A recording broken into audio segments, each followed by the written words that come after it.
I'm David Griffin. It's the 25th of October 2017 and I'm here at Derbyshire County Cricket Club with Edward Wilkinson, born in 1932. Good morning, Edward, and thank you for joining us as part of this heritage project. The first thing I want to do, and I'm sure you won't mind me saying, you're a very venerable gentleman, having born in 1932. So could you just give us some kind of background to your cricketing adventures, first of all, as a boy, presumably before the Second World War? Indeed. I was born in Forest Town, Nottinghamshire. My family had been in the mining industry for three generations. My grandfather, who was his last job, the engine wright at Crown Farm Colliery, Mansfield, built a house for his retirement in 1929, and that's where I was born. It's still there today, but of course completely built around, whereas in the 1929 it was the only house between Forest Town and the village of Clipston. Forest Town was a mining village built by the Bolls of a colliery company, and one of the things they did was to build a fantastic cricket ground, also a football ground, and a mine as well for my grandfather's great thing was the bowling green. Right. And I went during the war to day school in Mansfield, and after being at the infant school in Forest Town itself, I can still remember the names of the teachers who taught me whatever I knew at the age of whatever, and then went to the day school in Mansfield. And of course, one didn't play games at the day schools. I think in the upper school they did play soccer and play cricket, but we young ones didn't even know what cricket was at that stage. So what was your first exposure to the game then? First exposure was that my parents decided instead of having foreign holidays and so on, they'd send their two sons to Repton. Very expensive, but very quickly one learnt just about cricket. It became a love forever thereafter. My housemaster was Bill Blaxland.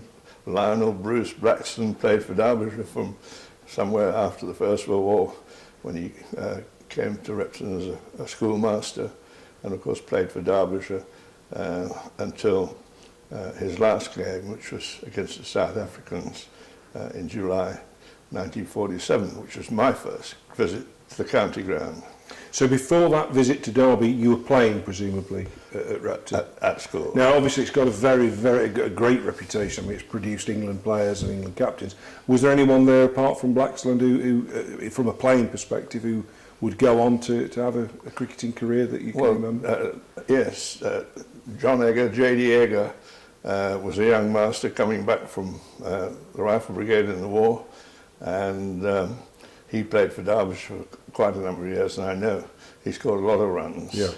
And he had a particular partnership, I'm pretty sure it was with Alan Revel, in several hundred, and I'm sure the records will show that anyway. And my form master in my last year was known as Dick Sale. He was Richard Sale Jr. Yep. His father also having played, I think, for Derbyshire. But Dick was a marvellous schoolmaster. He was also a left-hand bat, which I was.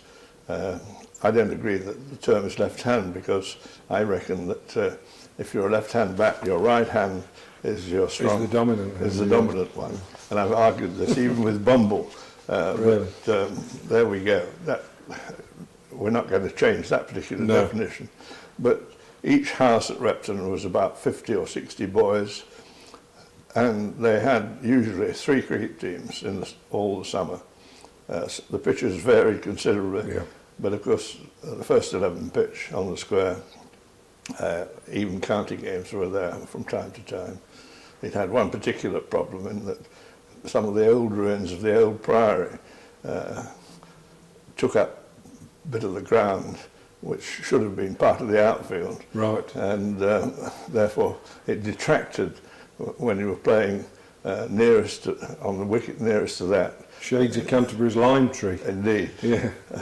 So, but one gradually progressed from one team to the other if you were successful. They were very good at coaching, and the masters like Bill Blackson, Egger and so, and you've got a professional. Yep. Alderman was there for 1 year, and Eric Marsh was there for a lot of years. So were you aware at that time, because of course Alderman had played in the 36 Championship, Yeah. so were you aware of the county club and Alderman's past? No, I don't think we were. I think my first recollection was, of course, when Bill Blackson was chosen to play in this game against South Africa, when Eddie Gothard, the amateur captain, they were all amateurs in those days, was injured.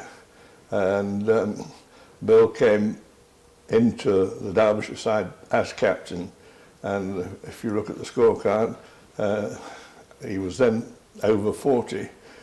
He did pretty well. I think he scored 18 in the first innings.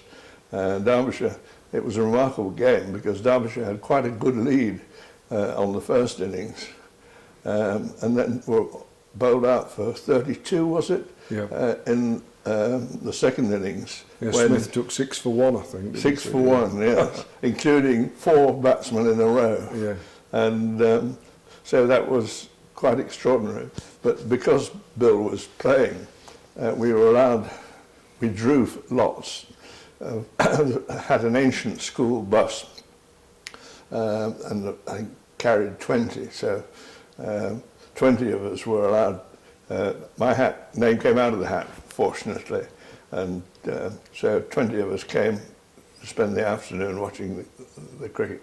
So this is your first exposure to top class cricket, yes. And you're here. We're in the boardroom at Derbyshire now. We're looking out over the outfield. Of course, the pitch then would have been further over the other side towards where for anyone looking at this in the future. Basically, the ground moved, didn't it, from in 1955 to where the present site is. But back then it was over towards Nottingham Road. So what was the experience like, Edward? You got on the bus, you turn up at the ground. I mean, I wasn't even born. I was 15 years before I was born. So what was the ground like? What was the atmosphere like? What was the day like? Where did you sit? What did you eat? No, we certainly didn't eat. Did you not? I don't think there were any facilities for doing so. The facilities of the ground were basically, the pitch was there. Yeah. The pavilion was a horrible concrete building. I don't know was it built as the pavilion, or did it happen? I have no idea. Fortunately, before my time. I don't think it was part of the race course, but you never know. We were sat near the pavilion. We were interested in the cricket. In uniform? Did you have to come in uniform? School, yes. One in the summer, one wore flannel trousers and a blazer. Right. And if at that stage I was only a junior, of course, and you had just a typical school badge. When you later on, when you became a prefect, if you were that lucky, you had a different badge. Yeah. And so there were 20 of us, all dressed the same, I suppose, with a tie known as the birdie tie because it got a bird on it. Yeah. I'm not quite sure why, or at least I've forgotten. We really were fascinated by the game itself. Did you just sit, or did you have a wander around, or were you just rooted to the spot, just watching the game? Yeah, there was nowhere to. Well, one could walk around the ground, but as far as I remember, we sat there and watched it for about 3 or 4 hours. And, really? The thing we were keen on, of course, when we got back to Repton, we were having supper when Bill Blackson arrived back. Because of course he played, yes. And he was 10 not out, I think, overnight. So that was quite credible, and he did add 8 the next morning. In that terrible second innings, of course, he was left not out, ran out of partners. And what sort of crowd was there? Where did they stand, sit? I don't remember being a stand of any sort, and there were chairs around the ground, and people seemed to bring their own. Right. And of course, in those days, there weren't that many cars about. Nowadays, everybody comes in a car. Yeah. And it's one of the problems of any sporting venue. I certainly don't remember anything about the ground itself other than this terrible concrete pavilion. And I don't know what facilities it had inside, but at a later game I remember Bill Edrich being out early on in his innings when we were playing Middlesex, and he stormed off the field. I think he disagreed with the umpire's decision probably. He threw his bat into the pavilion. It went across the table and straight out of the window at the back, much to the amusement of everybody and the embarrassment of, I hope, Bill Edrich. I don't think the game's changed much, has it? I think there's always been an element of bat throwing. So that's presumably whetted your appetite? Yes. Or did it? Yeah. Was that your sort of, you then wanted to watch first-class cricket? And I continued playing as a boy, and national service, of course, the Sherwood Foresters were based in Goslar Oberharz in Germany, and we played on a matting wicket because the airfield where we played was a sports field which had been the Hermann Göring squadron of the Luftwaffe. So what year would this be? What years would this be? That was 1951. So a matting wicket, because I'm mindful, I mean, I've seen pictures of them, but basically you're on a grass ground, yes, but the actual pitch that you played on was a mat made of well, whatever matting is, almost like fibre. a carpet, fibre, yeah. And what was the reason for that? Why play on matting? Well, simply because the ground itself was not even and good enough to play on, right. And so you had to have something that was flat and level, and pinning the mat down, and it was as wide as, you know, there was no real problem with it. Not many bowlers bowled outside the batting. Really? There'd be not little pace in it, I would have thought. Can't imagine there'd be a lot of pace in it. And matting. Enough. Well, I think, yes. And, I mean, by having the matting wicket, you could play cricket anywhere who got a field which was reasonably flat. And I suppose the airfield at Goslar Oberharz was, from what I remember, so one continued playing there. Any stars? Because I know, obviously, there are lots of stories about people like Brian Close and Fred Truman. Is there any national servicemen you came across who became county cricketers or better? I think the best cricketer we had was a guy called Keith Vartan, who was an Uppinghamian. He played for Cambridge, right, and was actually an international hockey player for Scotland. Cricketers like Wayne Manston, absolutely, of course, hockey and, take to hockey well, don't they? And so Keith, whose father was a doctor in Hucknall, he was probably our best player. And from there, I went into playing club cricket, having during school holidays played for Mansfield Colliery, usually the third team. I remember once, because of a shortage of players on a Saturday, playing at Manton Colliery up at Worksop in the Bassetlaw League. I was shoved into the first team as 11th man, the last minute. And I remember dropping a catch in the slips, and that was the last they said to me all day. It was very tough, wasn't it, Border League cricket? Yes. The not Bassetlaw cricket, most of them would have been able to play, certainly in county second 11. Yeah. Forest Down, Mansfield produced players like Walter Keaton, Cyril Poole, I remember, so the colliery teams were absolutely fast. And you know the old story: if Derbyshire was short of a fast bowler, shout down the nearest mine shaft and one would come up.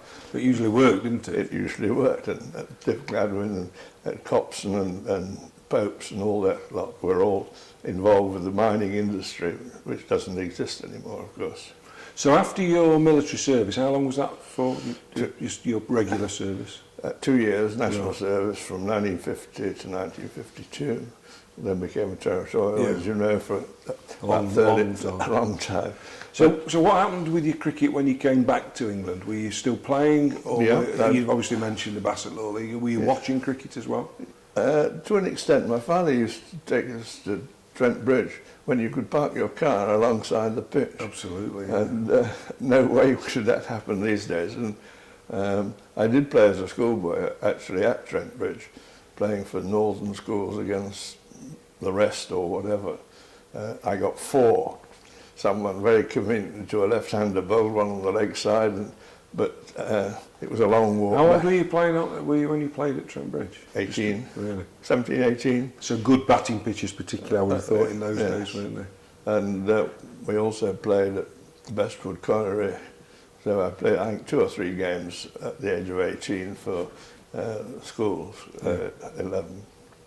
And then when I came back from national service, I was obviously trying to get a job and work and whatever. Eventually, when I married this lovely girl from Colchester, we had a flat at Thoresby Hall in Nottinghamshire, and they've got a marvellous cricket pitch there. Yeah, absolutely. And I captained the Thoresby Park team for a few years. And I think the highest score I ever got was something like 80 at Hardwick.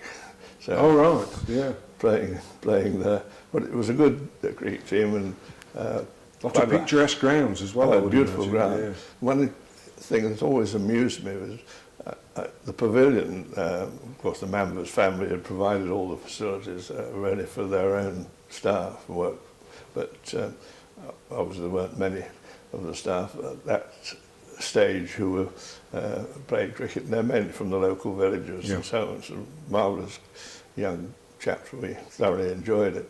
But we had a clear out of the pavilion. In the back there was some strange-looking leather thing there. What the hell are these? And they said, oh, they're the boots they used to put on the horse when pulling the mower around the ground so they didn't damage the... Really? So I never... Can you imagine now a horse pulling the mowers around the ground? Well, as part of this project, we interviewed somebody who talked about the only roller they ever had access to at the ground was a road roller. You know, I guess you had to use whatever you could. Yeah, I think we used a farm roller. Did you really? But the horses were the motive power, and quite extraordinary. But that was fun, and I continued playing around various clubs and so on until in my 40s, I suppose. And I remember going for a quick single at playing at Baslow. And there was a sudden bang, and everyone said, what was that? Oh, that was my hamstring. Ooh. And that was the end of my career ending. Yes. So there we go. So we started at 12 or whatever and went on to 40 odd. Well, I'll tell you what, that's a good place to stop this particular interview, because I think obviously your connection with cricket and involvement with cricket continued right up to this day. So we'll call a halt there and we'll pick it up again shortly. Thanks, Good. Edward. Pleasure indeed. Enjoyed that.